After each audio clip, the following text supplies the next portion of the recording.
ఈ శివాకి కమ్మర్ కృష్ణ డిసీజ్ కి చాలా రోజుల నుంచి పార్టీషన్ డిస్ప్యూట్స్ ఉంటాయి, ప్రాపర్టీ పార్టీషన్ డిస్ప్యూట్స్ ఉంటాయి.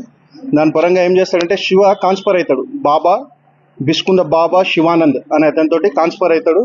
ఒక కాన్స్పిరసీ క్రియేట్ చేసుకుని ఒక సుపారీ ఆఫర్ చేస్తాడు. కమ్మర్ కృష్ణని చంపినచో ఒక 25 లక్షలు ఒక ఇల్లు కట్టిస్తా అనేది ఒక డీల్ మాట్లాడుకుని ఒక 2 lakhs అడ్వాన్స్ కూడా ఇస్తాడు.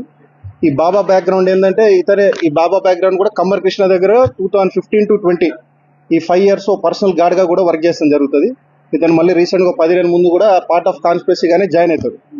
జాయిన్ అయ్యి అవకాశం చూసుకుని వీళ్ళిద్దరు శివ ఇంకా మన బాబా ఎవరైతే ఇద్దరు అవకాశం చూసుకుని బాబాతో పాటు ఒక ఇద్దరు అకంప్లిస్ని కూడా తెచ్చుకుంటాడు.